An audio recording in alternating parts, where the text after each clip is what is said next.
En fait, cette affaire, moi, quand j'ai vu cet été, je me suis même dit, mais attendez, est-ce que j'ai bien lu? C'est une bombe, c'est une énorme Oui, bombe. Elle devrait avoir la même onde de choc que la bombe qui a fait exploser le gazoduc. On est dans une énorme bombe d'informations révélée par un journal sérieux, mais il y a zéro vague, quoi, zéro vague. mm. C'est quand même dingue.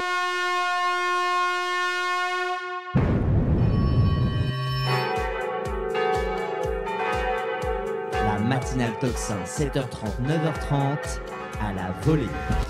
Et à la volée, aujourd'hui, je souhaitais vous parler d'un énorme scandale, j'allais dire presque mondial, mais au moins américain. Et on va parler des répercussions sur le monde et sur les Français, comme toujours.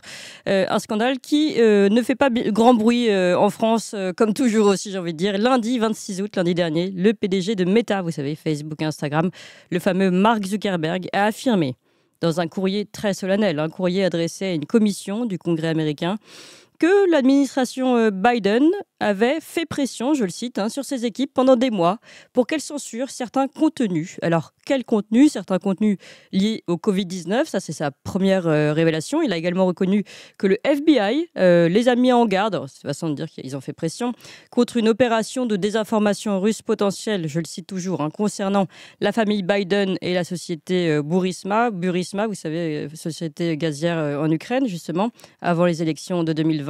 Donc voilà, deuxième pression du FBI sur une forme de soi-disant désinformation contre la famille Biden, qui finalement se révèle être une information. C'est aussi ce qu'ils disent après coup dans ces aveux.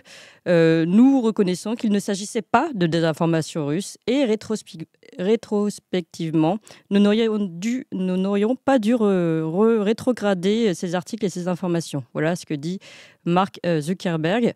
Et enfin, dernier aveu finalement dans ce courrier très très important et dont on ne parle pas en France, eh bien il avoue qu'il a participé, ça c'est connu du grand public, à la structure électorale, la dernière, donc pour participer aux élections, et que cette structure peut donner l'impression qu'il aurait aidé plus un président que l'autre, et donc il dit aujourd'hui, je ne ferai plus la même contribution, donc je ne ferai plus ce genre de structure électorale en tout cas. Donc voilà les informations qui sont écrites par Mark Zuckerberg. Donc on comprend clairement que les Américains sur les réseaux ont été censurés, que Facebook notamment a obéi à Biden et à son administration, et que Facebook reconnaît donc avoir étouffé certains scandales, dont le scandale de l'ordinateur portable de Hunter Biden, qui aurait pu changer complètement la donne, je le rappelle, pour les dernières élections américaines. Voilà des points fondamentaux qui, en plus, je pense, le sont encore plus pour les Américains, puisque cela bafoue l'amendement numéro 1 de la Constitution, celui sur la liberté d'expression. Et tout ça arrive à un temps intéressant pour nous, le temps où, en France, Pavel Durov, le patron de Telegram, a été arrêté dans des conditions un peu étranges, arrêté, mis en prison. Alors, depuis, il est libéré, mais tout de même, nous sommes dans des temps comme celui-ci, dans un temps où Robert Kennedy Jr. s'allie à Trump, dans un temps où Trump échange avec Elon Musk, et Elon Musk lui dit qu'il est prêt à travailler pour Donald Trump. Voilà beaucoup d'informations qui se jouent, qui se jouent en ce moment dans une bataille de l'information dont on va parler tout de suite avec mes deux invités. Je suis très heureuse de parler de ce sujet et du Nord Stream qui était notre sujet de base, puisqu'il y a d'autres informations, on va en parler après, avec Fabien Bouglet et Nicolas Mirkovic. Bonjour Fabien Bouglet. Bonjour Clémence Diakova. Et merci beaucoup d'être avec nous. Je rappelle, spécialiste des questions énergétiques, auteur notamment ce sera le sujet, le livre cité du jour, Guerre de l'énergie au cœur du nouveau conflit mondial, aux éditions du Rocher. Et puis Nicolas Mirkovic, bonjour. Bonjour. Merci d'être avec nous, analyste géopolitique, président de l'association Ouest-Est et auteur notamment de l'Amérique Empire aux éditions Temporis. Oui, c'était celui-ci, ou vous souhaitiez en citer un autre peut-être qui correspondait plus? Non, celui-là. On va peut-être parler un peu de l'Ukraine, donc il y a le chaos ukrainien. Le chaos ukrainien, oui. Tout à fait. Alors peut-être pour commencer sur cette affaire, c'est plus vers vous que je vais me tourner, Nicolas Mirkovic, sur cette affaire Meta et révélation de Mark Zuckerberg. Bon, d'abord, c'est tout à l'honneur de Mark Zuckerberg d'avouer cela, parce que pendant longtemps, tous ceux qui disaient que Facebook collaborait avec les agences américaines, avec le renseignement, faisait du shadow banning, cachait des informations, était en train d'orienter sa politique ou ce qu'on avait le droit de dire ou pas dire sur Facebook, eh bien, et Mark Zuckerberg et Facebook et Meta aujourd'hui ont toujours dit non. Et là, Zuckerberg vient devant par un courrier officiel adressé à la Chambre des représentants des États-Unis en disant « Eh bien, nous avions tort ». Donc, c'est tout à fait à son honneur de dire ça, mais c'est extrêmement grave. Il est en train d'accuser l'agence fédérale de renseignement américaine de lui avoir donné de fausses informations, de lui avoir interdit de donner des informations, notamment sur la Covid-19. C'est extrêmement grave, c'est très grave. C'est un sujet d'épidémie. Il y avait des informations, il y avait des spécialistes qui échangent les informations. On n'a pas eu de véritable débat dans beaucoup de pays, on va dire entre guillemets occidentaux, pour parler que des pays que nous connaissons bien. Et il a eu l'interdiction de partager ces informations. Il a eu l'interdiction de partager des informations sur les soi-disant, enfin sur la famille Biden, sur les accusations de corruption, sur les implications de Biden fils avec Burisma Holding. En gros, Burisma Holding, c'est une agence, la plus grande agence énergétique ukrainienne, où Hunter Biden, le fils de Joe Biden, qui était à l'époque vice-président des États-Unis, est placé au sein du conseil d'administration avec un salaire de quelque chose aux alentours de $60,000 par mois. Il ne connaît rien à l'Ukraine, il ne parle pas l'ukrainien, il ne connaît rien aux hydrocarbures, c'est le fils du vice-président américain. Il y a des histoires de corruption. Et juste, je rajoute ça, Joe Biden se vante d'avoir fait virer le procureur ukrainien qui, lui, était en train d'enquêter sur Burisma. Facebook ne parle pas de ça sur injonction du FBI qui dit en plus que c'est de la désinformation russe. Donc, c'est extrêmement grave. C'est une information. Juste une parenthèse sur la pression du FBI. On avait déjà les Twitter Files à l'époque. Donc, quand Elon Musk a racheté Twitter, il a fait de grandes révélations sur ce qu'il y avait dans les dossiers finalement de Twitter. Et il s'est rendu compte, il a fait révéler par deux journalistes très sérieux et reconnus pour leur travail aux États-Unis. Il leur a donné tous les documents et eux-mêmes ont enquêté sur les documents Twitter et ils ont progressivement fait avancer les Twitter Files et on a bien vu également qu'il y avait un travail presque de collaboration proche. On se demande même s'il n'y avait pas des agents du FBI au sein des bâtiments de Twitter. Donc là, on voit finalement que c'est le même système en fait de pression. Enfin, on imagine en tout cas le même système de pression du FBI sur cette fois-ci sur Meta et sur Facebook. Tout à fait. Vous savez, ce n'est pas nouveau. Si on remonte dans le temps, et j'en parle dans l'Amérique Empire, vous avez l'opération Mockingbird, où la CIA avait stipendié des journalistes dans le monde entier, dans les rédactions de quelques-uns des plus grands journaux du monde. La CIA avait à sa botte des journalistes qui répandaient la bonne nouvelle américaine, qui écrivaient des articles qui étaient en faveur de la stratégie, de l'analyse américaine. Et sauf que la CIA aujourd'hui et d'autres, CIA, FBI et les autres agences à trois lettres, comme disent les Américains, sont impliqués dans les médias, dans la communication. Ils veulent contrôler cette communication. Ils ont juste fait ce qu'ils faisaient avant dans le monde médiatique traditionnel. Ils l'ont appliqué aujourd'hui sur les réseaux sociaux. Et il y a une panique. Il y a une panique. On voit que les méthodes sont des méthodes de voyous. Quand vous commencez à inventer qu'il y a une ingérence russe alors qu'il n'en a pas du tout, eh bien, et n'oublions pas que cette histoire d'ingérence russe a poursuivi Donald Trump pendant quasiment 3 ans. Donc il a été sous enquête pendant 4 ans au moins. Oui. Exactement, pendant quasiment tout son mandat. Donc, du coup, ça ne l'a pas empêché d'essayer de travailler en amont avec la Russie. On aurait peut-être pu éviter la guerre aujourd'hui en Ukraine sur injonction d'une administration américaine qui doit normalement dépendre, à la fin, qui doit rendre des comptes aux élus américains. Et ces agences, et c'est pour ça que c'est extrêmement grave, sont sorties d'orbite. Aujourd'hui, des agences extrêmement puissantes. N'oublions pas que Truman, qui avait fondé la CIA, était lui-même inquiet. Il s'en était exprimé justement dans Washington Post, il me semble, quelques années après, disant que c'était extrêmement grave, parce qu'enfin, il était inquiet par ce que la CIA était devenue. Et ça, je remonte il y a plusieurs dizaines de siècles. Aujourd'hui, c'est une agence en roue libre qui sert des intérêts de certaines personnes au sein de l'État américain. On peut parler d'État profond, en tout cas de personnes extrêmement puissantes au sein de l'État américain, avec des ramifications certainement dans le monde économique. Et aujourd'hui, ces agences ne sont plus sous contrôle et elles veulent, en parallèle, nous contrôler. Et n'oublions pas les révélations de Edward Snowden, qui est extrêmement grave, qui a dû demander l'asile à la Russie, qui a montré tout ce que mettait en place le système de renseignement américain pour surveiller le monde entier, pour surveiller nos entreprises françaises, pour surveiller les présidents français, pour surveiller les citoyens américains. Et il y a eu dans les années 70 une commission Church aux États-Unis, une commission très importante parce qu'il y avait l'histoire de Watergate, il y avait différentes informations qui avaient été révélées par la presse montrant que les agences américaines surveillaient et c'était une grosse inquiétude pour le sénateur Church. Church, à l'époque, se plaignait de la CIA, des agences de renseignement qui surveillaient plus d'1 million de personnes, mais il n'y avait pas Internet. Il n'y avait pas accès aux ordinateurs, il n'y avait pas d'ordinateur, il n'y avait pas tout ça. La situation aujourd'hui est 1000 fois pire. Si Church devait refaire une commission aujourd'hui, il serait catastrophé. Et c'est une très grande inquiétude pour les amoureux de la liberté. Comme vous le disiez il y a quelques instants, la liberté d'expression est le premier amendement de la Constitution américaine. Oui, mais donc, à votre avis, qu'est-ce que ça dit? Pourquoi aujourd'hui fait-il ces révélations? Est-ce que ça veut dire que le vent tourne et qu'il le sent tourner, qu'il préfère faire ses aveux maintenant? Pourquoi maintenant faire ces révélations?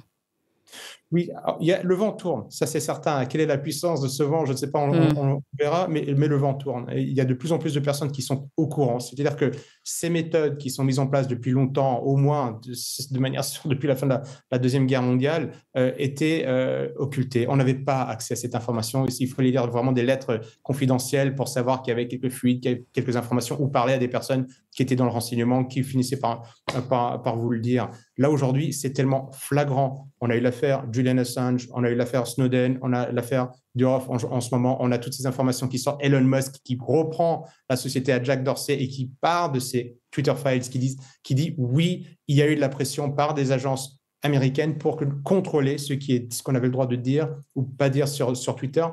Le fait que Mark Zuckerberg dise à vous la même chose sur Facebook est plutôt bon signe. Ça montre bien le côté systématique en fait. Exactement. Et je pense que, pourtant, je peux être très critique des États-Unis, mais je pense que cette défense du premier amendement et de la liberté d'expression est quelque chose qui est très important pour beaucoup d'Américains. Ils y sont très, très sensibles.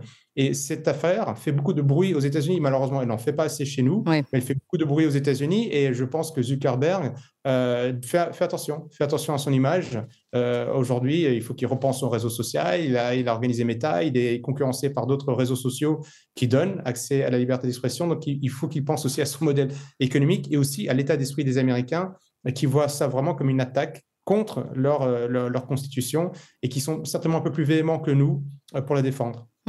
Et on a vu aussi un tweet de Donald Trump qui expliquait, vous vous rendez compte, en fait, ça aurait pu changer le cours des élections si on n'avait pas eu ces fausses informations qui, à ce moment-là, évidemment, comme on l'a rappelé, visaient toutes les informations, on va dire la désinformation, visait Donald Trump en parlant justement de cette collusion avec la Russie. Et de l'autre côté, information totalement absente concernant Hunter Biden et donc censurée, maintenant c'est prouvé, par les réseaux sociaux. Et c'est vrai que ça a complètement renversé la donne d'une élection américaine. Donc c'est immense en fait. Les choses auraient pu être complètement différentes.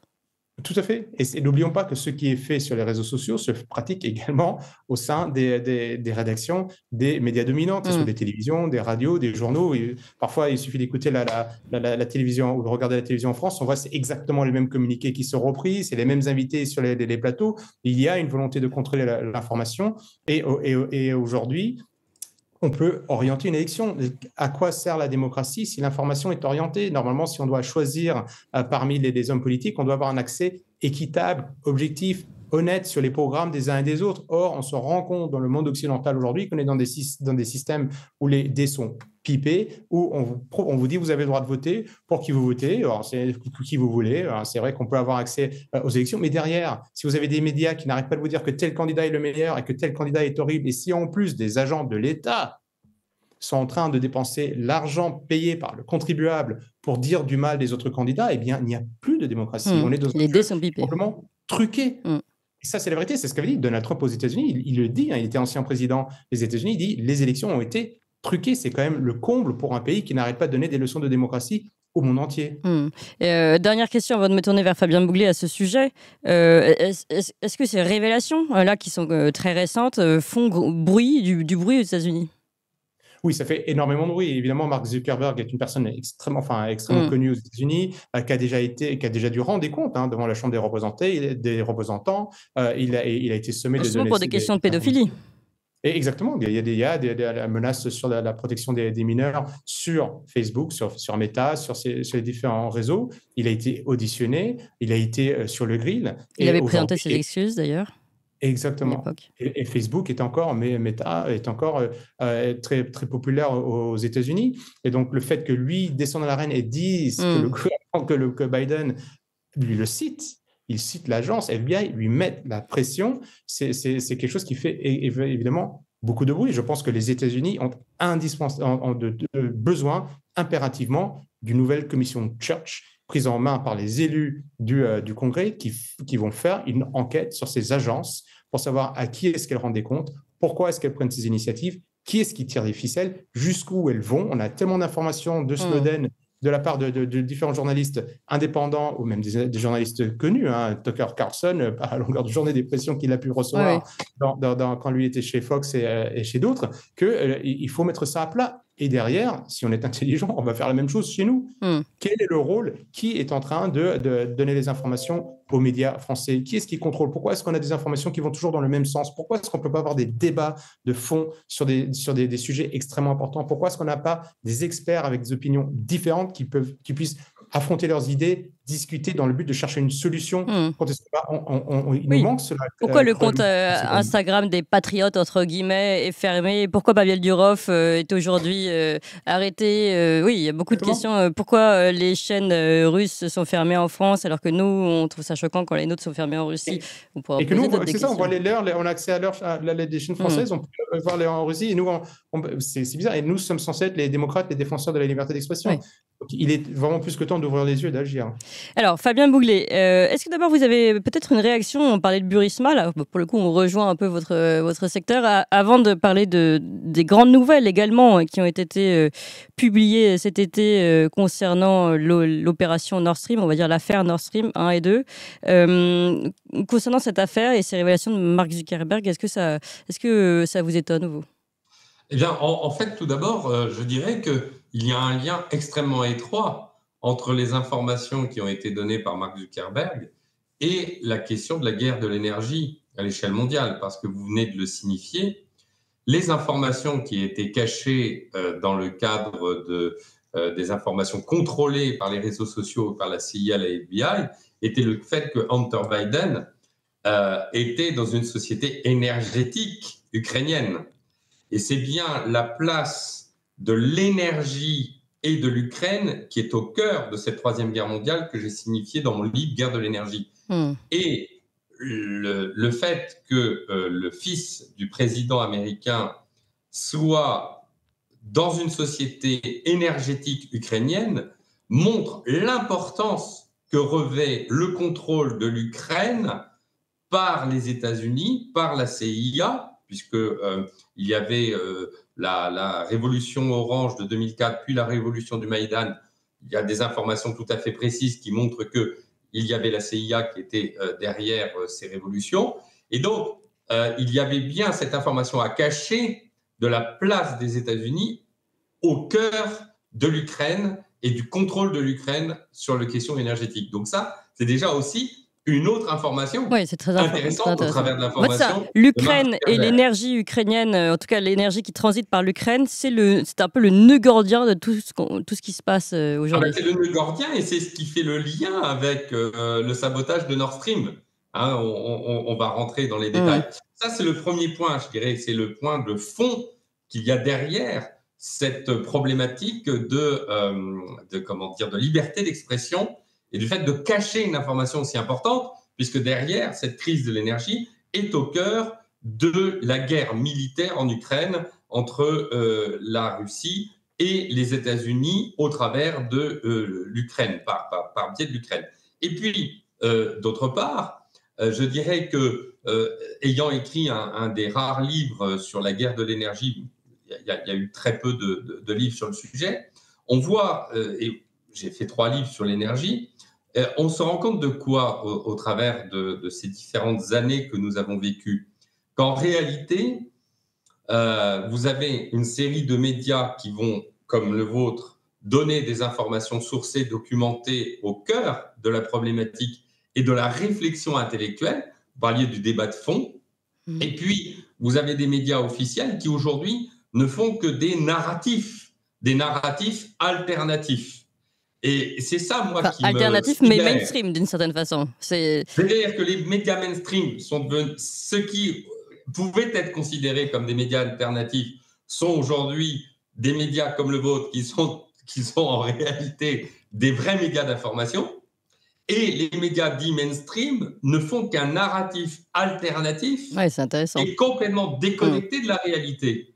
Et je pense par exemple à France Télévisions, France Culture et France Inter, qui n'a pas eu l'honneur de m'inviter pour dévoiler mon livre « Guerre de l'énergie » et qui a invité par ailleurs une auteure tout à fait intéressante qui a fait un livre qui s'appelle « Le piège Nord Stream », une journaliste de l'Express pour lequel je ne suis pas d'accord sur certains points, mais qui a eu l'exclusivité des invitations sur les médias mainstream pour parler du sabotage de Nord Stream, alors qu'on aurait pu faire un débat parfaitement intéressant, d'opinions différentes, pour construire une réflexion intellectuelle dans le service public. Et c'est ça, moi, qui me choque. C'est-à-dire que non seulement il y a un narratif alternatif par rapport à des réalités, et on va revenir sur ce point avec ce qui s'est passé cet été, avec le Wall Street Journal qui donne des informations vraiment très intéressantes, et d'autre part, il y a une mésinformation où on va placer des informations dérisoires, je pense à cette... rappelez-vous cette polémique sur les punaises de lit, on va créer des espèces de buzz sur des choses sans intérêt. L'attaque russe, ce sont les punaises de lit. Et donc tout ça révèle ce monde alternatif et c'est assez passionnant. Et enfin, je rappellerai cet événement tout à fait passionnant par rapport et qui est en lien avec tout ça, au moment où un journaliste avait réussi à intégrer la séance du porte-parole du gouvernement, la conférence de presse du porte-parole du gouvernement, et journaliste qui pose une question à Priska Thévenot sur Nord Stream, et on la voit, et on voit le passage sur Twitter, on a vu des passages, on la voit totalement déconnecté et ne comprenant même pas la question. C'est-à-dire que ça fait extrêmement peur parce que ce narratif alternatif médiatique, il imprègne l'esprit du gouvernement qui est complètement désinformé également des réelles informations. Et moi, je le vois avec Nord Stream et la guerre de l'énergie, on n'a pas un personnel politique au courant des vraies données. Alors on commence à avoir un état profond, heureusement, au stade des hauts fonctionnaires qui ont pris en compte ces données, mais il y a une véritable problématique sur ce point. Alors on va mettre cette vidéo pour que tout le monde voit de quoi on parle. J'entends bien le point sur la Russie, j'entends bien que vous considérez la Russie une menace, mais qu'en est-il de Nord Stream en fait ? Qu'en est-il de Nord Stream ? Je pense que les sujets avaient été abordés à ce moment-là. Mais en fait, quelle est votre question ? C'est pas que la Russie ? Ma question, c'est est-ce que vous avez une liste de suspects dans l'attaque de Nord Stream ? C'est-à-dire que la Russie... Je n'ai pas une liste de suspects à vous soumettre. Vous n'avez aucune liste de suspects ? Je n'ai pas une liste de suspects. Allez-y. Vous ne savez pas du tout qui a pu réaliser le sabotage de Nord Stream ? Vous n'avez pas de suspects en tête ? Je n'ai pas une liste de suspects à vous soumettre aujourd'hui. D'accord, mais vous réfléchissez quand même à la question. Et aujourd'hui, moi, ce qui me dérange, c'est quand je vois cette interview-là, on a l'impression qu'on ne définit les enjeux sécuritaires de l'UE que vis-à-vis de la Russie. Alors qu'on a subi une attaque. On a subi une attaque. Aujourd'hui, l'industrie allemande, elle est en train de s'effondrer, notamment à cause du sabotage de Nord Stream. Vous savez, quand Stéphane Séjourné, qui a justement porté énormément ce sujet avec le président de la République, est missionné sur ce sujet par le président de la République lui-même, de l'Europe de la défense. C'est bien pour se garder, se protéger d'un certain nombre de sujets. Je ne vais pas vous faire une liste aujourd'hui. Et il me semble d'ailleurs que ce journaliste, aujourd'hui, en tout cas, il tweetait pendant longtemps qu'il ne pouvait plus être invité aux questions au gouvernement, et qu'il n'arrivait plus aux conférences de presse. C'est ça qui est passionnant. C'est-à-dire qu'en réalité, les journalistes ne font plus, les journalistes des médias mainstream ne font plus de travail d'enquête et d'investigation sur des données passionnantes. Et les journalistes qui veulent faire le travail sont en quelque sorte évacués par la petite porte pour empêcher qu'ils fassent leur travail. Et quand ils veulent le faire, on empêche qu'ils le fassent. Et vous avez de ce fait des personnalités qui ne sont pas des journalistes, c'est mon cas par exemple, hein,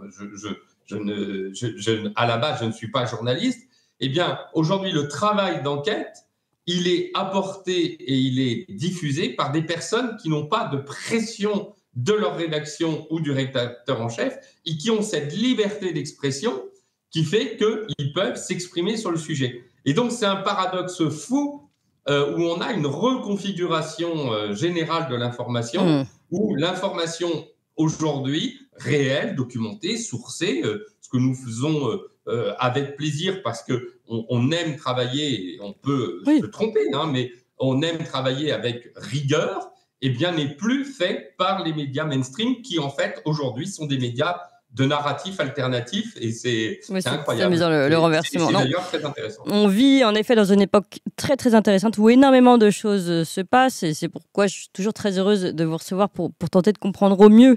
Et c'est vrai qu'aux États-Unis, beaucoup d'éléments là entre une forme d'alliance entre Donald Trump, Elon Musk, Robert Francis Kennedy. Enfin voilà, donc on a maintenant des éléments comme ça et des changements de l'histoire qu'il faut vraiment suivre de près. Alors, allons sur cette information du Wall Street Journal, publiée le 15 août dernier, donc en plein cœur de l'été, et ça n'a pas été bien relayé en France en tout cas, qui explique que l'opération de l'explosion des gazoducs Nord Stream, hein, je vous le rappelle, eh bien, a été commanditée par l'armée ukrainienne et qu'elle aurait été approuvée par le président ukrainien Volodymyr Zelensky, et puis qu'ensuite il aurait décidé d'ordonner son arrêt à la demande de la CIA, mais bon, voilà. Alors, évidemment, la présidence américaine a dit que c'était un non-sens absolu, donc elle se porte en faux. En tout cas, c'était encore une nouvelle version par rapport à ce qu'on avait pu lire dans le New York Times, par exemple, où ils ont chargé cette fois-ci un groupe pro-ukrainien. Selon le renseignement américain, ou encore avant, on avait surtout entendu dire que c'était les Russes qui étaient responsables de l'explosion de leurs propres infrastructures, ce qui posait question. Et évidemment, il y avait eu tout de même cette piste sérieuse du journaliste d'investigation Seymour Hersh, qui est quand même très reconnu pour son travail, et qui lui avait dit qu'il y avait eu des exercices militaires. Nous, on avait fait une émission sur le sujet, on voyait en effet les éléments de preuve de ces exercices militaires américains en 2022 dans la mer norvégienne, il me semble, et ensuite qui avait fait exploser, qu'eux, ils auraient participé à faire exploser ces gazoducs. Voilà donc la révélation de ce journal. Là, je reste toujours un petit peu avec vous, Fabien Bouglet. Selon vous, d'abord, qu'est-ce que ça change un peu dans dans les informations qu'on avait? Est-ce que c'est sérieux? Et ensuite, comment on peut l'interpréter? Alors, est-ce que c'est sérieux? Oui, c'est sérieux, mais rien de nouveau sous le soleil. L'information selon laquelle un commando d'origine ukrainienne aurait saboté le gazoduc Nord Stream 1 et Nord Stream 2. Alors, il faut rappeler, le gazoduc, Nord Stream 1, c'est 2 tuyaux. Le gazoduc Nord Stream 2, c'est 2 tuyaux. En fait, sur les 4 tuyaux, il y en a 3 qui ont été sabotés. Donc, il y en a un toujours en fonctionnement, enfin, qui peut fonctionner. Donc, dès le lendemain des sabotages de Nord Stream, la presse allemande faisait état de ce que les services secrets américains avaient informé les services secrets allemands de ce qu'ils avaient intercepté des conversations russes qui s'inquiétaient de ce que des commandos ukrainiens étaient susceptibles de saboter Nord Stream, en gros. Hein.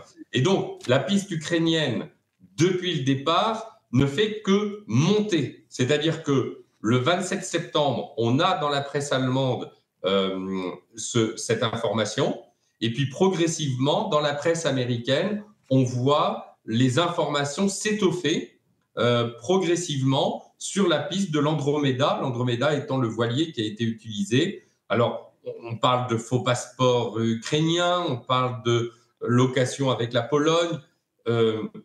Il faut savoir une information extrêmement importante que personne n'évoque, mais qui est essentielle.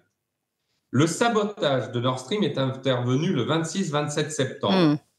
Le même jour, écoutez bien, le même jour, la Pologne inaugurait un gazoduc entre les mers du Nord et la Pologne pour se passer du passage du gaz venant de Russie, pour une quantité à peu près équivalente, un tout petit peu moins. Ça veut dire que la Pologne n'avait plus besoin du gaz russe le jour du sabotage de Nord Stream. Donc, ils avaient en quelque sorte réglé le passage du gaz par la Pologne. Et ensuite, les Ukrainiens, il faut rappeler ce point important, c'est qu'avant qu'il y ait Nord Stream 1 et Nord Stream 2, le passage historique du gaz venant de Russie se fait par Soyouz et par Brotherwood, qui sont les deux gazoducs euro-sibériens qui passent par l'Ukraine. Et les gazoducs Nord Stream 1 et Nord Stream 2 avaient été construits avec Gerhard Schröder et Poutine dans l'objectif de contourner la route historique du gaz par l'Ukraine. Donc, on revient sur le rôle essentiel de l'Ukraine en tant que pays clé de l'énergie. Et donc, il voulait contourner, je précise, pourquoi voulait-il contourner l'Ukraine alors qu'il y avait déjà l'infrastructure? Parce que, a priori, on était sur une présidence ukrainienne qui était plus pro-occidentale et qui préférait prendre ses distances par rapport à la Russie. L'objectif des Américains, et ça c'est très important, entre la révolution orange et d'ailleurs les problèmes sur le gaz entre la Russie et l'Ukraine ont commencé à partir de la révolution orange. Révolution orange 2004, puis révolution Maïdan de 2014. L'Ukraine dit nous voulons récupérer votre gaz à prix d'amis. La Russie dit de manière traditionnelle, puisque vous êtes dans la galaxie, vous n'êtes plus dans la galaxie soviétique en quelque sorte, ou de la Russie historique, eh bien vous devez payer le prix 4 fois supérieur, celui que paye l'Occident ou celui qu'on paye avec le marché. Et donc il y a des tensions sur le gaz. Ces tensions sur le gaz sont très importantes. La Russie accusant l'Ukraine de détourner une partie du gaz et accusant l'Ukraine de détourner de ne pas payer le bon prix. Ces tensions s'exacerbent et corrélativement, l'Allemagne, qui a besoin d'un gaz beaucoup plus sûr, négocie avec Poutine pour avoir un gaz direct, contre la Russie et l'Allemagne, d'où la construction de Nord Stream 1 et de Nord Stream 2. Mais qui a mis sa main en Ukraine? C'est les États-Unis. Oui.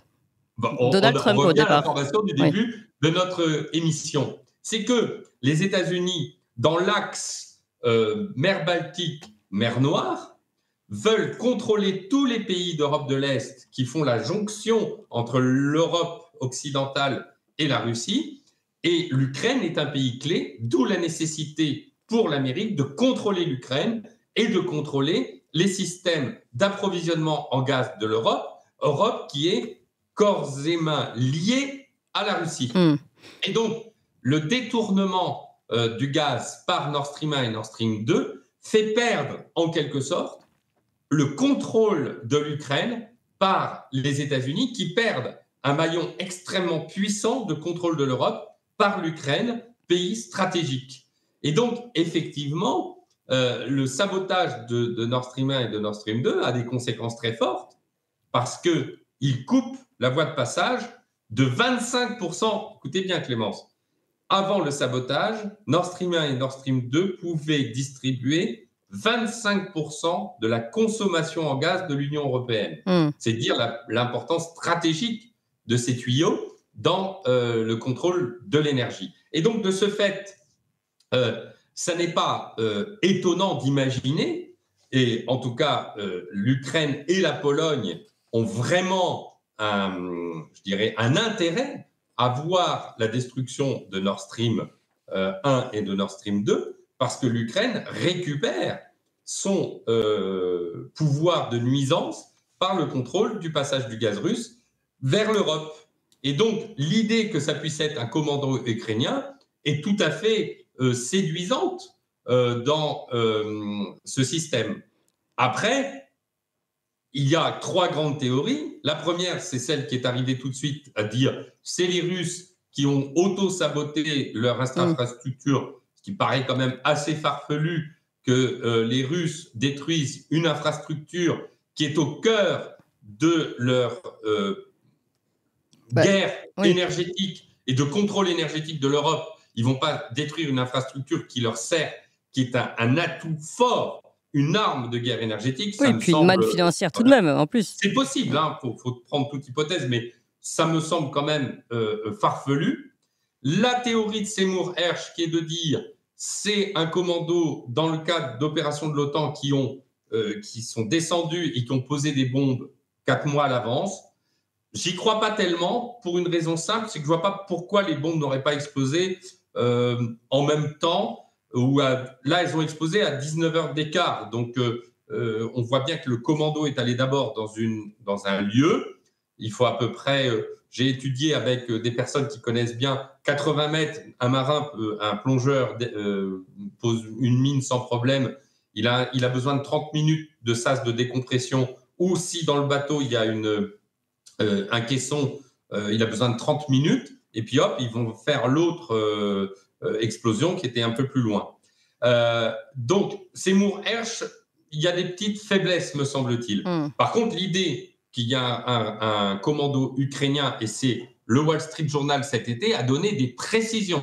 C'est la première fois qu'on a l'information selon laquelle ça a été validé par le président ukrainien. Oui, ça c'est vrai. Ça c'est vrai que c'est très important. Après, faut-il croire le Wall Street Journal ou est-ce que c'est une commande? C'est aussi une question qu'on peut se poser. Alors, je vais faire peut-être un point. Je vais faire un point avec vous, Nicolas Mirkovic. Vous allez nous dire, là, j'imagine que vous avez beaucoup de choses à ajouter sur tout ce qu'on a dit. Puis après, on va continuer un peu l'histoire avec vous, Fabien Bouglet. Nicolas Mirkovic. Je suis d'accord avec ce que dit Fabien Bouglet. C'est d'abord à qui profite le crime. Cui bono. En effet, l'Ukraine bénéficie directement de cet attentat parce qu'il coupe la possibilité pour la Russie d'approvisionner l'Europe de l'Ouest en gaz et l'oblige aujourd'hui à passer par l'Ukraine. Ça, c'est clair. Mais je pense que derrière, il ne faut pas oublier que les États-Unis, qui est-ce qui a remplacé, qui est-ce qui a intérêt à ce que nous n'ayons plus de gaz ou d'hydrocarbures russes? Comme l'a dit M. Bouglet là tout à l'heure, ce sont les États-Unis. N'oublions pas que Joe Biden a dit avant même l'invasion de 2022 que la Russie, si la Russie envahissait l'Ukraine, voilà, Joe Biden a dit il n'y aura plus de Nord Stream 2. Alors je vous propose de l'écouter, on l'a cet extrait, on va l'écouter puis on va le commenter.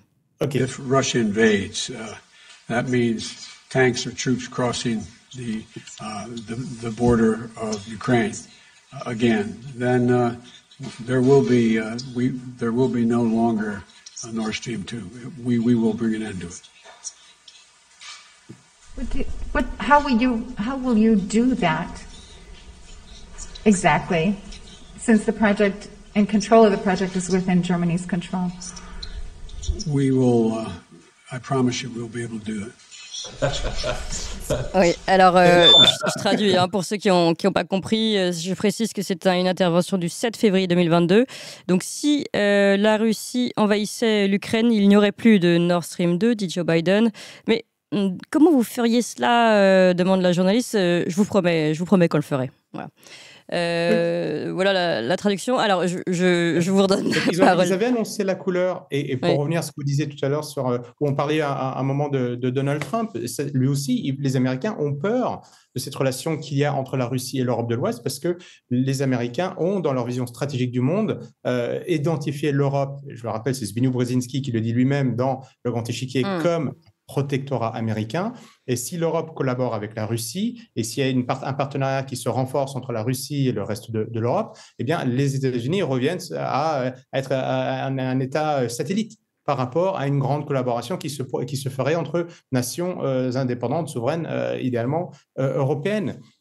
Nous avons Biden qui a dit que le Nord Stream 2 disparaîtrait. Nous avons Victoria Nuland, sous-secrétaire d'État des États-Unis, déjà sous Barack Obama, puis qui était également très omniprésente en Ukraine lors du Maïdan. Distributrice de petits pains. Exactement, la distributrice des petits pains qui était en train déjà d'organiser qui prendrait le pouvoir une fois qu'il y aurait le coup d'État. Eh bien, elle aussi a dit que Nord Stream 2 ne se poursuivrait pas. Et Anthony Blinken, secrétaire d'État, plusieurs mois plus tard, secrétaire d'État de Joe Biden, dit que c'est une opportunité stratégique énorme. Il ne sait pas qui a fait ça, mais il dit mais c'est une opportunité stratégique énorme. C'est génial, qu'est-ce qu'on va pouvoir faire maintenant? Puisque du coup les Allemands et les Européens n'ont plus de gaz russe, eh bien devinez quoi? Nous avons du gaz de schiste, nous faisons du gaz naturel liquéfié, nous allons vous exporter ce gaz. Et c'est le secrétaire d'État américain. Cui bono, à qui Ouais. profite le crime. Ouais. Et ça, aujourd'hui, et c'est difficile de le savoir. Je crois pas mal à la théorie de Simon Hirsch, même si, évidemment, il y a des faiblesses, comme l'a souligné Fabien Bouglet. Le Washington Post, l'information, on dirait qu'elle a été rédigée, je trouve, par John Le Carré. C'était une bande de services des anciens du renseignement, un peu enivrés, attablés, se disaient pourquoi est-ce qu'on ne ferait pas ça? Ah bah oui, on a qu'à y aller, ça se trouve, ça tombe bien, il y a quelqu'un qui fait de la plongée sous-marine qui pourrait nous donner un coup de main. Enfin, elle me semble un petit peu tirée par les cheveux, mais c'est possible. C'est possible. Ce qui n'est pas possible pour moi, ce qui est impossible de concevoir, c'est que les États-Unis n'étaient pas au courant. Parce que pour mener ce type, je ne sais pas qui était l'homme de main, et je pense qu'il y a fort à parier que les Américains se serviraient d'agents d'autres pays, c'est tout à fait leur façon de faire, pour mener ce genre d'opération dans cette zone, à cette période-là, où la guerre a déjà s'est intensifiée en Ukraine. Les États-Unis, pour moi, ne pouvaient ne pas être au courant. Et il y a un deuxième élément qui est extrêmement intéressant. Donc, c'est eux qui pilotent. C'est eux qui pilotent à Kiev depuis 2014. Donc, ils sont au courant. Si le Washington Post a raison, d'accord. Et c'est ce qu'il y a, on voit que plus ou moins que les Américains, ils sont en train de jeter Zelensky et l'Ukraine sous le bus en disant, oula, c'est pas nous, on n'a rien à voir là-dedans, c'est des renégats. C'est pour ça que je parlais d'une commande. Est-ce que c'est pas une façon de dire, voilà, hop, c'est pas nous, c'est fait. C'est tout à fait possible pour se dédouaner de ça, parce que c'est quand même une attaque terroriste. Une attaque terroriste contre un actif financé, certes, par les Russes, mais également par les Français, par les Allemands, par les Suisses. C'est une infrastructure 100% à capitaux européens. Mais si c'est l'Ukraine, si Valéry Zaloujny, qui était l'ancien commandant en chef de l'armée ukrainienne, aujourd'hui ambassadeur au Royaume-Uni, avec Zelensky, président de l'Ukraine, ont ourdi ce plan, eh bien, c'est l'Ukraine qui a attaqué un atout stratégique de différents pays membres de l'OTAN.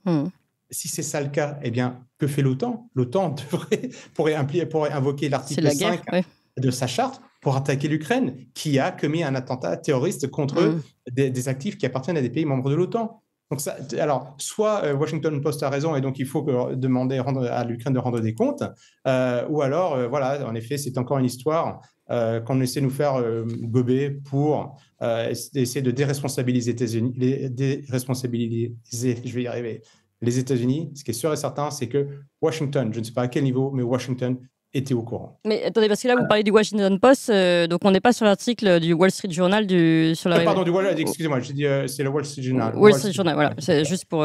comme ça, on sait de quel article on parle, parce qu'il y en a eu plusieurs en plus. Fabien Bouglet. Alors, oui, je voudrais apporter des précisions et des compléments d'information. Des précisions tout d'abord. Lorsque Joe Biden, dont on vient de voir l'extrait, qui est historique, cet extrait est historique.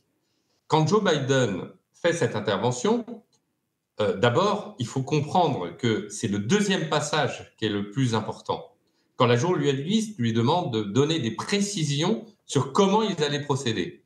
Et il dit « Je peux vous assurer que nous sommes en mesure de le faire ». Donc, il conforte le fait qu'ils vont potentiellement empêcher la mise en œuvre de Nord Stream, en tout cas la mise en place, parce que le Nord Stream était construit, mais pas opérationnel.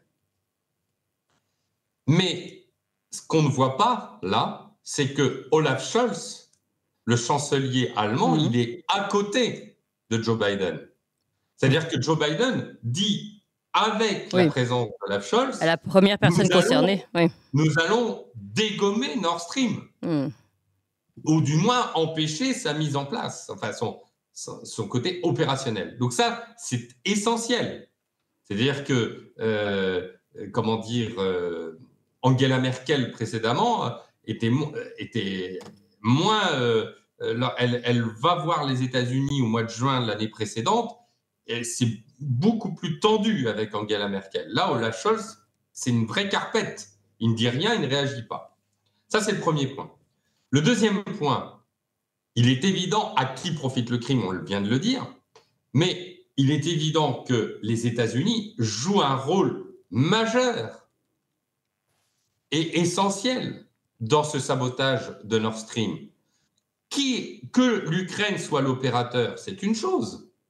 Mais enfin, il y a des faisceaux d'indices très importants par rapport au rôle des États-Unis. D'abord, le Premier ministre polonais tweet le lendemain « Thank you USA. Alors ça aussi, on a l'image. Je vais on va la mettre immédiatement. Voilà. Thank you USA. Donc ça, c'est un élément sourcé, documenté. Liz Truss envoie un SMS à Blinken, je crois, de mémoire, en disant « c'est fait ». Donc, ce qui d'ailleurs n'a pas conduit à ce que Liz Truss reste longtemps Premier ministre, puisque on se souvient que son téléphone avait été infiltré par les services secrets, probablement russes, et que c'est comme ça qu'on a eu l'information qu'elle avait envoyé ce SMS un peu tendancieux. Ministre britannique, je précise. Voilà, elle était Premier ministre britannique qui n'a pas duré très longtemps. Justement, après cette information, précisons que ce n'était pas une information publique, c'est une information qui avait fait l'objet d'un espionnage. Soyons précis. Enfin, la chose fondamentale, et personne n'est au courant de cette information, je la délivre dans mon livre. En 2019, Rick Perry va négocier avec Juncker le doublement de l'exportation de gaz naturel liquéfié, donc d'importation de gaz naturel liquéfié vers l'Europe. À l'époque, on était à 10 milliards de mètres cubes. Alors attendez, rappelez le rôle de chacun là, Rick Perry, pour que tout le monde... Alors Rick Perry, il s'occupait de l'énergie au département de l'État américain à l'époque. Et Rick Perry, donc on est sous le mandat de Trump. Il dit la chose suivante dans une interview à Euractiv. Il dit 75 ans après avoir libéré l'Europe de l'Allemagne nazie, nous venons à nouveau libérer l'Europe, non pas avec de jeunes soldats américains, mais avec du gaz naturel liquéfié. Génial. Donc, ce n'est plus un débarquement par des bateaux avec des soldats, c'est un débarquement par méthanier. On est en 2019 et on passe de 10 milliards de mètres cubes de GNL à 20 milliards de mètres cubes négociés avec Juncker, le prédécesseur de Ursula von der Leyen. Effectivement, à qui profite le crime? C'est que, avec le sabotage de Nord Stream, avec le fait qu'on coupe la route du gaz traditionnel, la Pologne coupe la Russie, l'Ukraine, avec ses tensions, limite l'exportation de gaz par les gazoducs passant par l'Ukraine, et Nord Stream est bloqué. Eh bien, l'Europe, en pleine crise énergétique, au moment où la France a eu l'idiotie d'arrêter ses réacteurs nucléaires pour un principe de précaution poussé à l'outrance, est obligée d'importer massivement du gaz naturel liquéfié. Et entre 2022 et 2023, on a une facture de gaz qui passe de 120 milliards d'euros de gaz à 400 milliards d'euros de gaz, faisant exploser la facture énergétique des Français et des Européens au moment même où Joe Biden et les États-Unis sont en train de promulguer une loi qui s'appelle l'Inflation Reduction Act, qui vise à récupérer, à s'approprier les industries européennes pour leur faire profiter d'une électricité et d'une énergie à bas prix aux États-Unis, puisqu'effectivement, le gaz naturel liquéfié que les Américains nous vendent, ils nous le vendent 5-6 fois plus cher que dans le marché local. Et de ce fait, ils peuvent aspirer ainsi les entreprises. Donc, le sabotage de Nord Stream, il a deux conséquences en réalité. Une première conséquence, c'est de dévassaliser l'Europe du gaz russe.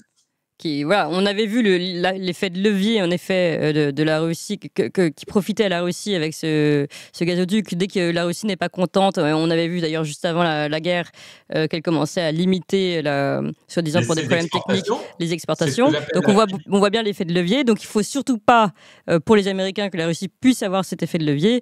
Donc voilà, on arrête la vassalisation. Et deuxième effet? Alors, et on vassalise par les États-Unis avec la nécessité de vendre ces surplus de gaz naturel liquéfié que Donald Trump a contribué à mettre en place avec les unités de liquéfaction qui ont été multipliés. On va parler de Donald Trump aura. parce qu'il l'a fait, en effet, il en a reparlé récemment, mais allez-y, finissez votre phrase, ensuite je vous fais Tout à écouter fait. Donald Trump. Et le deuxième effet est économique, c'est que détruisant la compétitivité énergétique et la compétitivité industrielle européenne, les États-Unis deviennent plus compétitifs en surenchérissant le coût de l'énergie en Europe et en affaiblissant l'Europe de ce fait. Donc, c'est coup double, le sabotage de Nord Stream. Hein? Donc, c'est pour ça que le sabotage de Nord Stream, c'est tellement puissant, c'est tellement énorme comme événement. Et c'est pour ça que vous l'avez dit d'ailleurs tout à l'heure, Poutine d'ailleurs, il en parle dans ses discours, il parle de terrorisme international. Ça a tellement de conséquences et c'est tellement puissant qu'il peut être opportun, effectivement, pour les États-Unis de détourner vers l'opérateur qui a pu réaliser l'opération vers l'Ukraine en se lavant les mains, alors qu'en réalité, c'est bien les États-Unis qui sont les très grands bénéficiaires de ce sabotage, qui est un événement parmi d'autres de la guerre mondiale de l'énergie. Oui, alors on va revenir sur cette guerre et sur tous ces éléments, c'est absolument passionnant, mais continuons un petit peu en écoutant. C'est un échange que je vous invite à écouter, évidemment, dans le texte et que j'ai écouté, l'échange entre Donald Trump et Elon Musk, donc le patron de Twitter. Sur Twitter, c'était le 13 août dernier, 2024. Échange très intéressant, ils parlent de beaucoup de choses et ils reviennent sur l'Ukraine, ils reviennent sur le gaz, ils reviennent sur Poutine. Et écoutez ce que dit, c'est traduit là, mais on l'avait écouté nous en version originale. C'est traduit. Écoutez ce que dit Donald Trump par rapport à ces gazoducs. Mais je connais Poutine très très bien, je m'entends bien avec lui, il me respectait, et c'est une de ces choses que on parlait beaucoup de l'Ukraine. C'était ce que lui voulait. Et moi je lui disais non, t'y vas pas. Oui, vous savez, moi j'ai coupé le Nord Stream 2, le pipeline. Je l'ai coupé. Biden est arrivé et ensuite ils ont dit que c'était moi qui étais super fan de Poutine et que j'aimais la Russie. Mais non, Poutine il m'a dit une fois je déteste te voir parce que t'es mon ennemi. Et ce président pathétique arrive au pouvoir et le premier truc qu'il fait, il coupe le pipeline Keystone. Biden coupe le pipeline Keystone, il le coupe. Et c'était beaucoup d'emplois qui ont été perdus que Obama avait déjà bloqué le projet, alors que moi, dès ma première semaine, j'ai approuvé la construction du pipeline. Et d'ailleurs, c'était beaucoup mieux pour l'environnement que ce que eux disaient. Et c'est beaucoup mieux au niveau de l'environnement que ce qui se passe en Ukraine avec la guerre. Mais pense-y, ils ont arrêté le projet du pipeline, le pipeline Keystone. Il l'a coupé. Et ensuite, il a approuvé le pipeline avec la Russie. Non, ça n'a aucun sens. C'est complètement inconsistant. Alors, on va reprendre un peu cet extrait qui parle d'un autre pipeline qui est le pipeline qui relie évidemment les Américains. Peut-être, je ne sais pas, Nicolas Mirkovic, si vous voulez revenir sur cet échange. Ce qui est intéressant, c'est de voir de toute manière que ce sujet de la stratégie énergétique est fondamental. Elle est primordiale et que ça concerne Biden ou Trump, les deux veulent défendre les intérêts énergétiques des États-Unis. Trump et d'ailleurs Kamala Harris, les deux sont pour faire des États-Unis pour que les États-Unis gardent leur position de premier fabricant, producteur énergétique au monde. Donald Trump se vante, alors c'est un peu la façon truculente de Donald Trump de dire que voilà, il arrivait à Moscou, il intimidait Poutine, etc. Il fait ça avec tout le monde, mais il montre très clairement que la défense de l'énergie et le fait que les États-Unis soient un exportateur d'énergie et veuillent maintenir cette position qui n'est pas cette position importante pour les États-Unis et dans sa stratégie. Donc demain, ça sera la même chose. Le sujet de l'énergie et de qui achète le pétrole, le gaz, l'énergie aux États-Unis sera extrêmement important. Donc, il ne faut pas croire que si Trump gagne demain, même s'il peut être sympathique sur beaucoup de sujets, que ce sujet va disparaître. Ce qu'on peut espérer, c'est peut-être que Trump sera moins un voyou, moins un criminel, on va employer les mots, que Biden et ses acolytes qui n'hésitent pas à mener des guerres, à être associés à des attentats terroristes pour arriver à leur fin. Oui, disons que la guerre économique restera une guerre économique, mais on sera seulement sur de l'économique peut-être. Exactement. Ouais. Au moins, on peut faire des discussions entre gentlemen, peut-être avec des gants de boxe, mais pas en tout cas en sabotant, en mentant, comme le font les États-Unis depuis quand même quelques décennies. Alors, Fabien Mouglier. Oui, il faut en fait remonter à 2016 et ensuite au mandat de Donald Trump pour bien comprendre la situation. Voilà. En 2016, il s'est passé quelque chose aux États-Unis.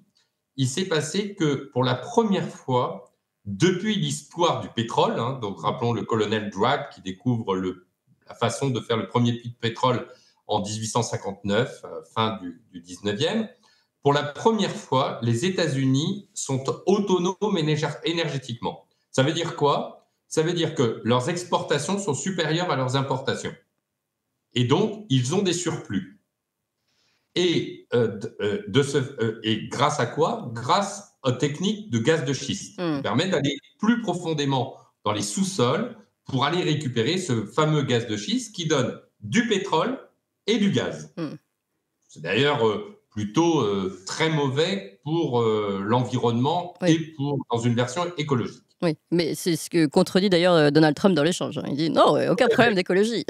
Oui, parce qu'en fait, si vous voulez, le gaz par gazoduc est beaucoup moins polluant que le gaz de schiste liquéfié, parce que déjà, vous avez de la liquéfaction et vous avez le transport par méthanier qui ont un lourd impact environnemental. Mais ça, bon, c'est encore une autre question.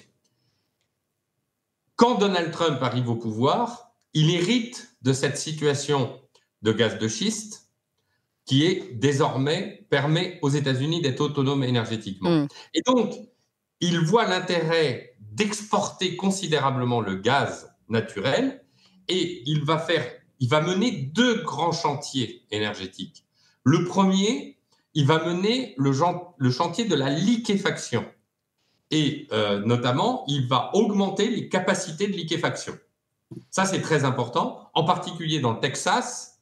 Et on verra pourquoi, d'ailleurs, le Texas est un État important, parce qu'il y a eu des tensions entre l'État fédéral et le Texas à cause de ce que Joe Biden voulait limiter les capacités de liquéfaction de gaz naturel liquéfié au Texas. Et évidemment, le Texas disait, on a déjà les migrants, et en plus, vous voulez nous limiter nos exportations de gaz. Parce que le Texas est un des pays les plus exportateurs de pétrole et de gaz. C'est une manne financière pour l'État, précisons-le, et d'ailleurs de travail aussi pour les Américains, c'est ce que précise Donald Trump un peu plus loin.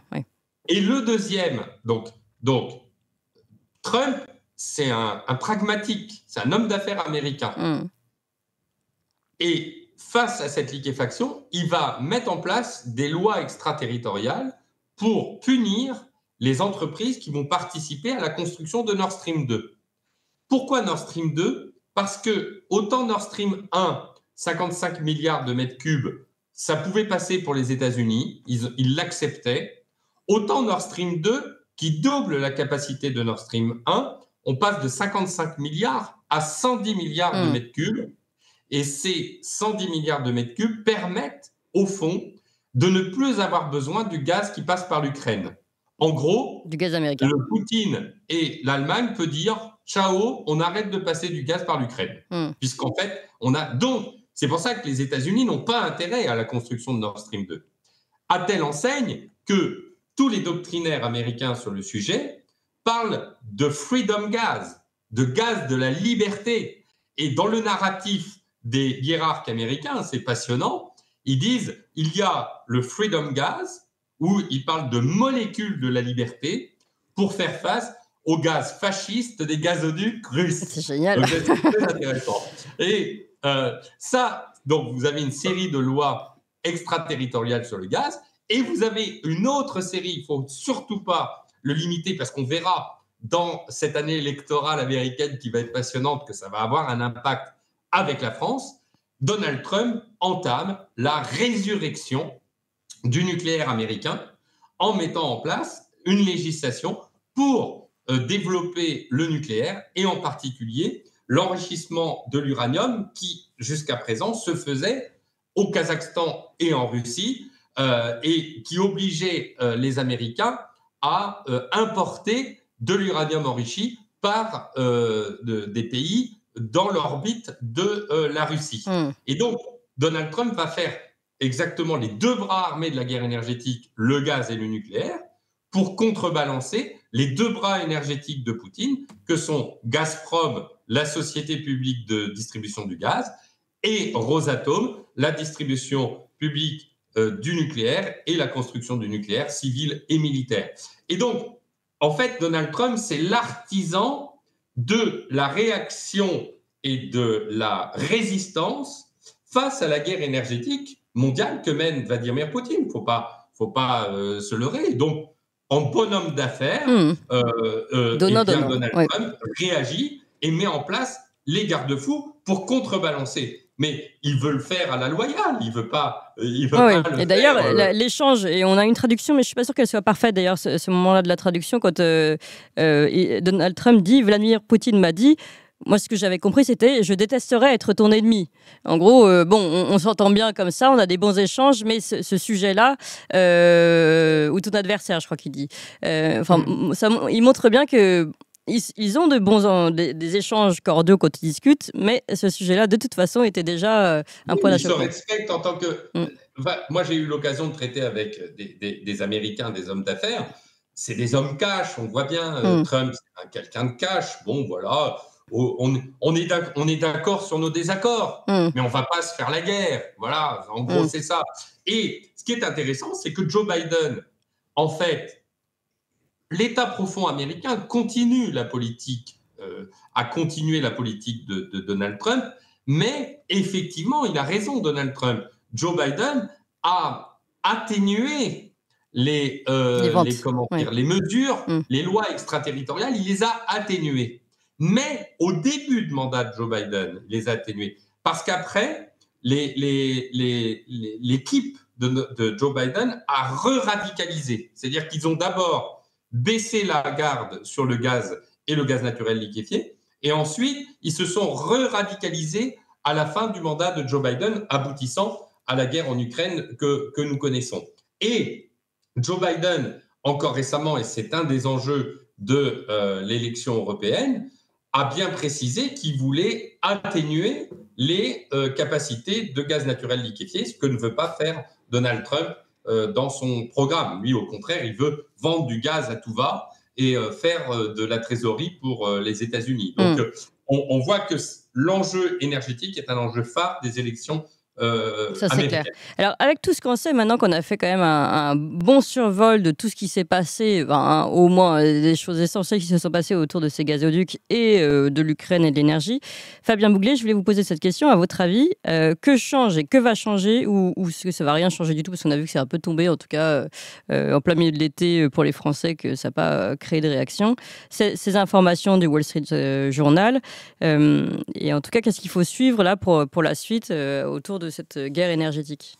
Alors, c'est très intéressant. D'abord, il y a plusieurs informations qui sont un peu confidentielles qui sont tombées. La première information, c'est quasiment le lendemain ou le surlendemain des informations d'officialisation par le Wall Street Journal que c'était des réseaux ukrainiens.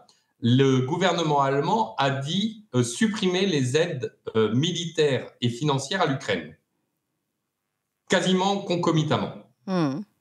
Donc, et avec une tension diplomatique entre la Pologne et l'Allemagne. Donc déjà, on voit que cette guerre de l'énergie est en train de créer ce que moi j'appelle cette guerre intra-européenne de l'énergie. Mais là, vous voyez un lien de causalité. Je vais peut-être me tourner juste sur ce point-là. Je vais me tourner vers Nicolas Mirkovic. Je ne sais pas si vous aussi, vous voyez un lien de causalité entre ces informations et les nouvelles prises de position de ces gouvernements. En tout cas, c'est tout à fait possible. Ce qui est certain, c'est que cette information de Wall Street Journal ébranle également la société allemande, qui se dit, mais attendez, mais si les Ukrainiens ont ourdi un plan pour détruire les gazoducs qui nous apportaient de l'énergie à bas prix, n'oublions pas que la situation économique de l'Allemagne est catastrophique. Elle flirte au bord de la récession quand elle n'y est pas. Elle a un taux de croissance qui est extrêmement faible, parmi les plus faibles d'Europe. Elle a été dépassée par la Russie comme première puissance européenne en PIB en parité de pouvoir d'achat. La situation et de nombreuses entreprises allemandes mettre la clé sous la porte, entre autres, pas que, mais entre autres parce que l'énergie coûte beaucoup plus cher. Vous êtes beaucoup moins compétitif. Le fameux Inflation Reduction Act dont parlait Fabien Bouglet il y a quelques instants attire des entreprises allemandes, européennes, qui vont créer des entreprises aux États-Unis. Eh oui. Emmanuel Macron avait fait une grande réunion avec des hauts responsables économiques européens pour leur dire, attendez, ne partez surtout pas aux États-Unis. Mais c'est la conséquence directe. Et ce qui est pire là-dedans, ce qui est horrible, c'est que vous avez en plus Ursula von der Leyen, à cette même époque, qui disait qu'il fallait s'affranchir de la dépendance, impérativement s'affranchir de la dépendance du gaz et du pétrole russe.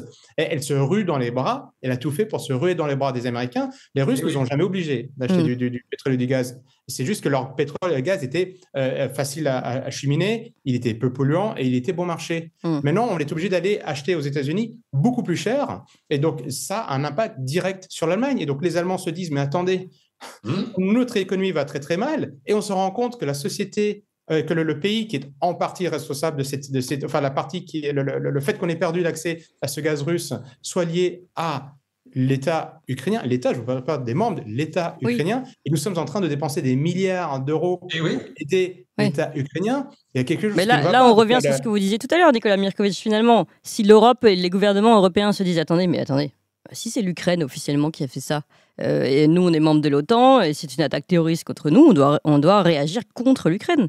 Mais pourquoi il n'y a pas de réaction comme celle-ci aujourd'hui ? Parce qu'il y a la volonté de l'Union européenne malheureusement, je vous dis, on a des élites qui sont atlantistes, qui servent les intérêts des États-Unis au lieu de servir les intérêts des peuples d'Europe.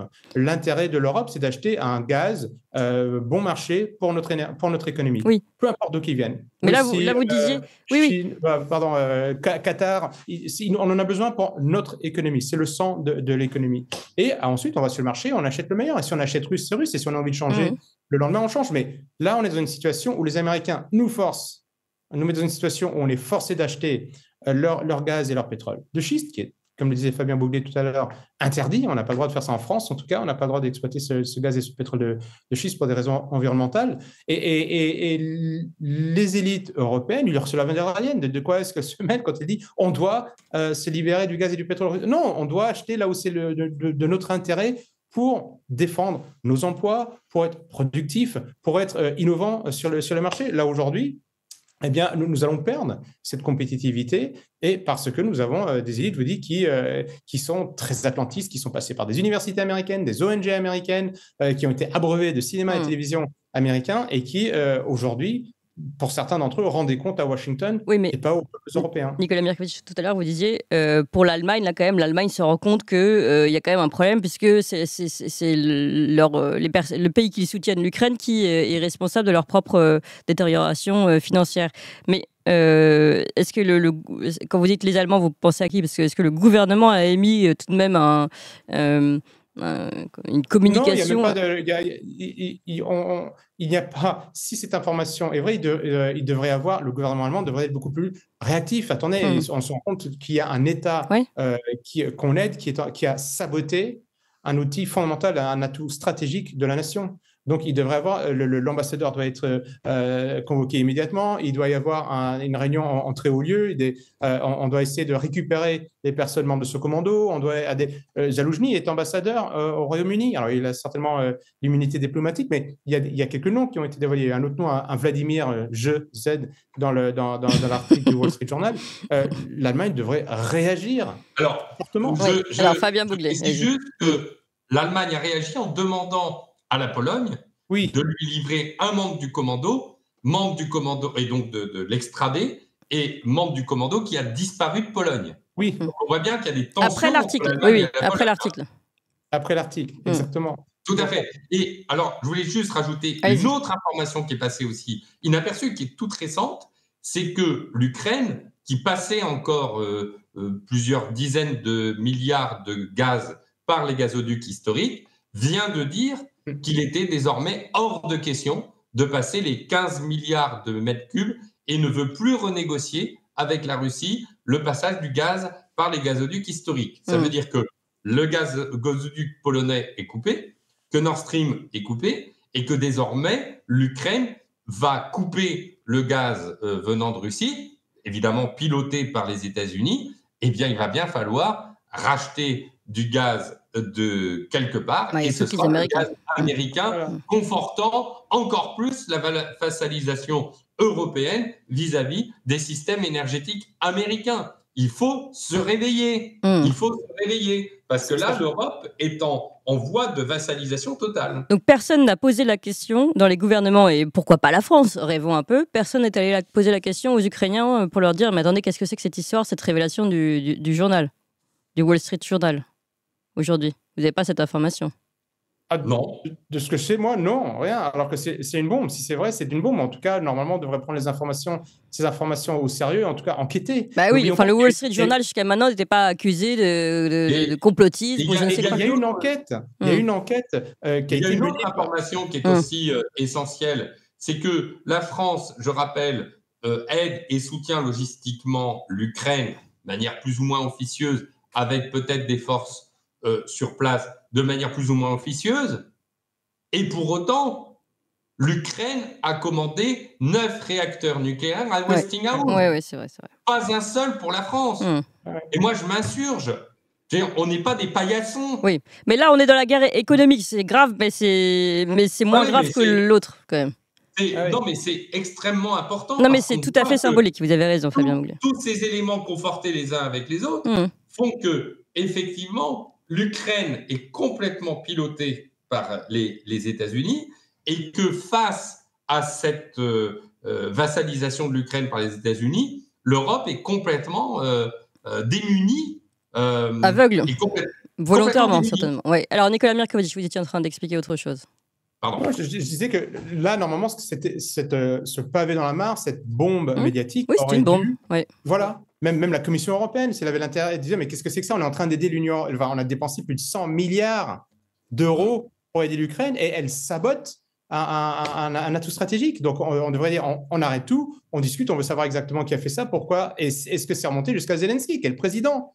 Il est quand même nommé dans ce document. Ah non, il n'était pas tout à fait pour. Non, mais il est nommé dans ce document. Zaloujny, qui était le commandant en chef des forces armées. Est-ce qu'il a réagi, Zelensky, également, lui-même? Je ne sais pas exactement ce qu'a dit Zelensky. Je n'ai pas suivi ce qu'a dit Zelensky suite à ça. Toute implication. Il précise que Zelensky était favorable au sabotage et que finalement, il avait donné un contre-ordre en disant qu'il ne fallait pas faire le sabotage et qu'en fait, l'équipe, le chef de l'équipe avait dit c'est comme un train en marche, quand il est lancé, on ne peut pas l'arrêter. Oui, voilà. C'est une bonne manière de se dédouaner en lançant quand même l'opération. Exactement. C'est comme c'est comme en URSS, quand on dit ce serait bien que telle personne disparaisse, on ne donne pas l'ordre. Hein, mais vous savez, ça rejoint le thème de début de notre émission sur l'information. On voit bien aujourd'hui que le narratif des médias n'est plus sur les événements fondamentaux. Oui, mais c'est ça. En fait, là, je précisais, ce sera un peu la conclusion, parce qu'on arrive à la fin de cette émission. En fait, cette affaire, moi, quand je l'ai vue cet été, je me suis même dit, mais attendez, est-ce que j'ai bien lu? C'est une bombe, c'est une énorme bombe. Elle devrait avoir la même onde de choc que la bombe qui a fait exploser le gazoduc. On est dans une énorme bombe d'informations révélée par un journal sérieux, mais il y a zéro vague, quoi, zéro vague. C'est quand même dingue. Oui, alors après, c'est peut-être une bombe froide, c'est-à-dire qu'elle va, dans l'état profond, avoir des conséquences diplomatiques extrêmement importantes. Ça peut ne pas être médiatique, mais ça peut avoir, je dirais dans l'absolu, peut-être que d'une manière indirecte, c'est aussi la conséquence de cette levée d'informations sur la liberté d'expression. Il y a peut-être un mode panique indirect. Je vous trouve optimiste dans le sens, je comprends ce que vous voulez dire, c'est-à-dire dans les couloirs du Quai d'Orsay, on doit s'agiter. Certes, ce serait bien aussi qu'on ne s'agite pas que dans les couloirs du Quai d'Orsay, mais aussi les médias, les politiques, les partis d'opposition, pourquoi pas, les parlementaires, pourquoi pas. Enfin, c'est un peu leur boulot, quoi. Là, on est sur une révélation énorme. On continue de donner énormément à l'Ukraine. On est sur une guerre qui nous entraîne tous depuis longtemps en Europe. Ça pose véritablement des questions. Plus, évidemment, l'enjeu avec les Américains. Nicolas Mirkovic. Oui, je suis d'accord. Et il faut bien relier le fait qu'il y a le sujet de la liberté d'expression et aussi les moyens employés par nos États. C'est-à-dire qu'aujourd'hui, un État soi-disant ami est impliqué, parce que je peux vous garantir que des Américains savent tout ce qui se passe en Ukraine aujourd'hui. Vous ne pensez même pas, Snowden nous a donné tous les éléments, vous ne pensez pas un instant l'Ukraine qui est tellement stratégique pour les États-Unis. Les États-Unis ont organisé une révolution de couleur, il n'y a pas une chose qui se passe côté ukrainien. Ils ont même nommé des membres du gouvernement qui sont des anciens. Exactement, qui ne passent pas sur le radar des Américains. Donc ils sont au courant. Donc on a un pays soi-disant allié qui ferme les yeux ou qui commandite, selon la version, l'attentat d'un atout stratégique financé par des capitaux français, qui aide l'Europe, qui est aujourd'hui en train de traverser une crise économique majeure, avec un taux de croissance qui est extrêmement faible, un taux d'emploi, de chômage qui est extrêmement élevé. Et ça, ce sont des méthodes, je vous dis, de terroristes. Donc, du coup, on est en train d'officiellement, et en même temps, on met en prison une personne qui, soi-disant, qui est patron d'une plateforme de réseau social, qui n'a jamais rien fait de terrorisme. On l'accuse indirectement parce que les gens se servent de son réseau, peut-être pour des choses interdites. Il est en prison, alors qu'on a des alliés qui commettent des attentats terroristes, que ce soit ou l'Ukraine ou les États-Unis, on va voir, on ne sait pas qui est le responsable pour l'instant, qui commettent des attentats terroristes, qui ont un impact direct sur le coût, notre pouvoir d'achat, sur nos investissements, sur la croissance de nos sociétés, sur notre avenir. Mais ils nous ont libérés. Si on reprend l'article de Réactive, ils nous ont libérés. Grâce aux Américains, nous sommes libérés des Russes, libérés par le GNL, et c'est la nouvelle arme, visiblement, des Américains, pour nous sauver, même si on ne s'en rend pas compte. C'est ça. C'est merveilleux. Merci beaucoup à tous les deux. C'était vraiment très, très important et très intéressant. Merci beaucoup, Fabien Bouglet. Je rappelle La guerre de l'énergie au cœur du nouveau conflit mondial. Aux éditions du Rocher, Nicolas Mirkovitch, on va citer notamment Le chaos ukrainien et puis L'Amérique Empire aux éditions Temporis. Merci beaucoup à tous les deux pour cette émission absolument passionnante. Merci à vous tous, chers auditeurs. Je rappelle qu'on est très nombreux à être abonnés désormais, mais pas très nombreux à être abonnés aux dons. Vous savez, et on a besoin de vous pour continuer à avoir ce genre d'informations. Ces informations cruciales, comme vous le voyez, et qui ne sont pas répercutées ailleurs. Merci à vous tous de cliquer sur ce lien et de nous aider financièrement immédiatement. Merci et très bonne journée à tous.